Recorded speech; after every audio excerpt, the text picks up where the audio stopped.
Hi, my name is Veronica, and I'm going to talk today about equitable access to high quality inclusive programs for preschool and transitional kindergarten TK students. So I would like to research how parents of children with special needs access high quality inclusive programs. I want to investigate what kind of resources, social capita, system knowledge helps parents navigate the system of early childhood special education. Um, and we should be serving kids and families, and teachers should feel involved in the process. And so I am looking to get their perspective of the early childhood special ed system and how it aligns with inclusive efforts. So what exactly is the problem? Well, Jimena here in this picture um, was one of my students, and she's not getting equitable access to inclusive ed because there's only 12 out of 130 spots for inclusion. So when we say that the vision at Bowers is so that students can achieve, belong, contribute, but several students are told they don't belong and placed in a separate class due to the lack of access to a high quality inclusive classroom because the system is not ready, right? The teacher's perspectives are different. There's unconscious bias. There's post-colonial education structures that must shift, but also our kids can't wait, right? And if that is the least restrictive environment for them, we have to provide that. And through evaluation and present levels and goals, the free and appropriate public education continuum should mean that services are provided in the least restrictive environment. But due to the placement of the classes not having access to those gen ed spots, students aren't receiving ed benefit when, for students with Down syndrome, for example, have 30 years of research that proves that they should be included in early childhood, but yet we have children that have zero access. So it's very relevant to education because, we have the vision of the district and, murals like, be the eye and kind. But yet, we have Jimena here that's, in a totally segregated class, not accessing her gen ed curriculum. So the societal perspectives include the district culture and the established routines, families, all of it. I have several favorite books that I am standing upon for support of the core concepts to this problem. And one of the first ones is UDL Now by Kitty Novak. And that outlines why universal design for learning, multiple means of representation, multiple means of saying what you know, right? You could do a presentation through a YouTube video, or maybe you want to do a Facebook Live. Excuse me. Or maybe you want to, you prefer to stand in person. UDL is all about being flexible with how you present the information, and they found that it's beneficial not only for students with disabilities, but for the whole class as well. And then making preschool inclusion work. So some of the bias that we have is, there's lots of reasons, why.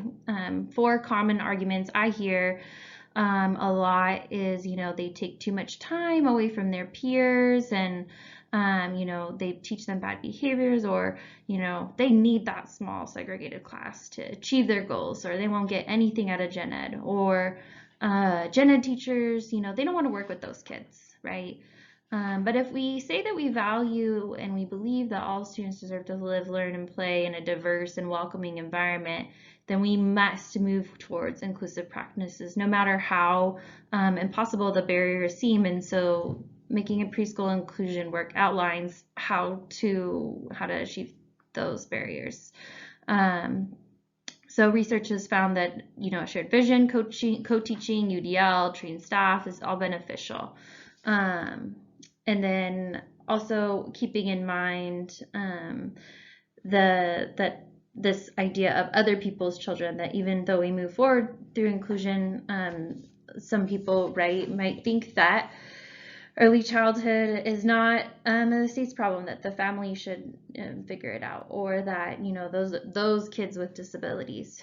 And again, coming from, when we talk about the history of special education, right, the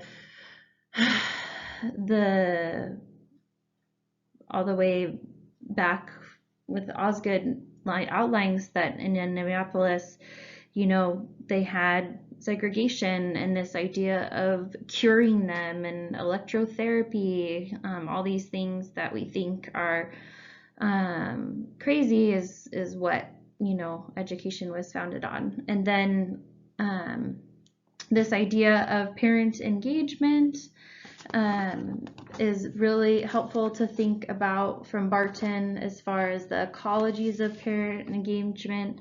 What are we looking for when parents are engaged? Because that's one of the things that emerged from my research. And then disability studies, we only understand disability through ableism and racism. They're interdependent. So keeping in mind that, if we're going to talk about inclusion for those with disabilities, that we need to be aware. So for my methods, more specifically, I'll start with my positionality. You guys know I'm a student at San Jose State. I'm also a teacher of over 10 years of experience in multiple different settings. And I think that my students see me that way as well. But some know, some don't, that, not all disabilities look like this, some look like this. I've shared in class before that I do struggle with multiple disabilities. So that affects my positionality when I'm interviewing. And then additionally, I consider myself, right, an advocate, or if something is unjust, I'm going to call out oppression, right, or call out what it is. And so I think that positionality makes it difficult a little bit to interview, because I have to hold myself back from, providing advice or resources in the interview, because I'm purely there to learn and to listen.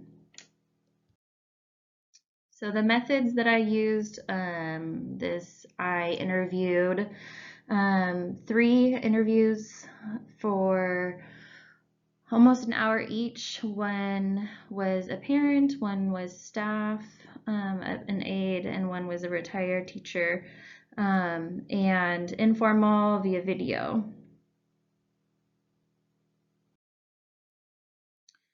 Limitations of this project could include, that this is sensitive, when parents are being interviewed about things regarding their children, regarding trauma, emotions come up, and they might, not feel comfortable with a certain portion of the interview being shared, the video. So making sure that I check in with parents that that's what they want, or that's what they're okay with, and making sure that I have informed consent, and also giving the option to maybe black out their faces or change their voices to protect their identity if they so wish. So some of the conclusions of this, based on the literature and the research, is I found positive and negative in all of the interviews that I had.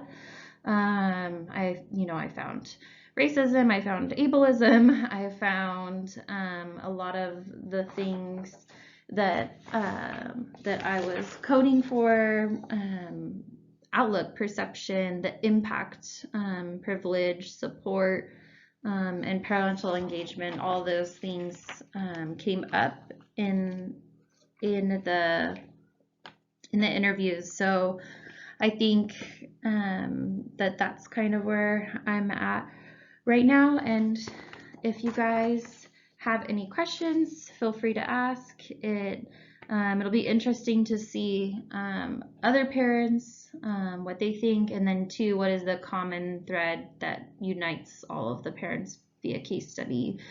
So that's what I'm working on right now. Thank you very much.